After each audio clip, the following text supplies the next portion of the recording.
कुछ भी यूं ही नहीं होता। हर चीज अपने पीछे एक कारण छोड़ जाती है, चाहे वो किसी का अचानक से किसी की जिंदगी में आना हो या किसी की मौत की वजह बनना हो। बात सीधी सी है, जिस बात को रहस्य रखा गया हो वो बात सामान्य तो हो ही नहीं सकती। ये अनहोनी तो 12 साल पहले ही लिखी जा चुकी थी, जब मृगांका ठाकुर के घर से अपने गेरुए रंग के कपड़ों में उसकी बीवी का अंतिम संस्कार कर अपने घर लौट रही थी।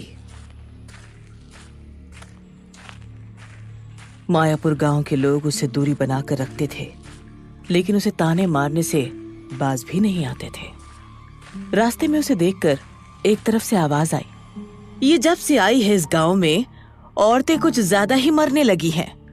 मृगांका बात को अनसुना कर वहां से चल दी। दूसरी गली में पहुंची ही थी कि किसी औरत ने घबरा कर कहा, अरे अरे, दुल्हन को अंदर ले जाओ, इसकी नजर न पड़ जाए। मृगांका बिना किसी को देखे नाक की सीध में चलती रही। उसका बेसब्री से इंतजार बस गली के कुत्तों को रहता था, जिन्हें वो शमशान का बचा हुआ खाना खिलाती थी। मृगांका की वो काली बड़ी आंखें जब उन्हें खाते हुए देखती तो और ज्यादा बड़ी और डरावनी दिखने लगती। उसका रंग रूप, चाल ढाल सामान्य औरतों से कहीं अलग था। उसका हल्का सांवला चेहरा, जिसमें काजल और एक काली बिंदी के सिवा कोई सिंगार न था, और चमकने लगता। गेरुआ रंग का कपड़ा उसके बदन को इस तरह से ढका हुआ था कि शरीर के किसी भी अंग को बाहर की आबो हवा ना लग जाए। जिस तरह से वो पैर की आहट को पहचानती थी, ऐसा लगता जैसे उसे पता हो कि अब आगे क्या होने वाला है। उस शाम ऐसा ही हुआ।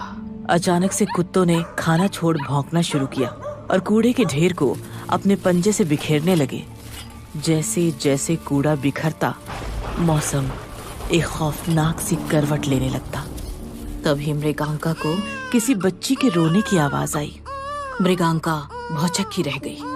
असमंजस में उसने इधर उधर देखा, कोई नहीं दिखा। उसने बच्ची को उठाया और कहा, कौन है तू? बच्ची के मुंह से कपड़ा हटाते ही कुत्तों ने रोना शुरू कर दिया और वहां से भाग गए। बच्चे के चेहरे पर और बदन पर कुछ घाव थे जो खुद भर रहे थे। मृगांका जादुई विद्या जानती थी, समझ गई कि ये बच्ची साधारण नहीं है। उसने आसमान की ओर देखा। कौवे बच्ची के ऊपर घेरा बनाकर घूम रहे थे। ऐसा लग रहा था जैसे अब कभी इस मायापुर गांव में खुशियां लौटकर वापस नहीं आएंगी। मृगांका ने लड़की को देखकर कहा, जो मूर्ख तुझे मरा सोचकर यहां छोड़ गया, उसे नहीं पता कि तुझे कोई साधारण इंसान छू तक नहीं सकता। मृगांका बच्ची को गोद में लिए घर की तरफ बढ़ने लगी।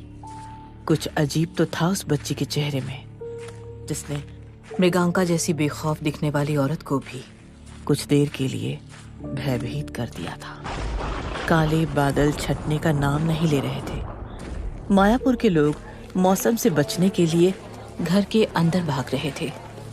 मृगांका ने बच्ची को अपनी चुन्नी में ढका और तेजी से घर की तरफ बढ़ने लगी।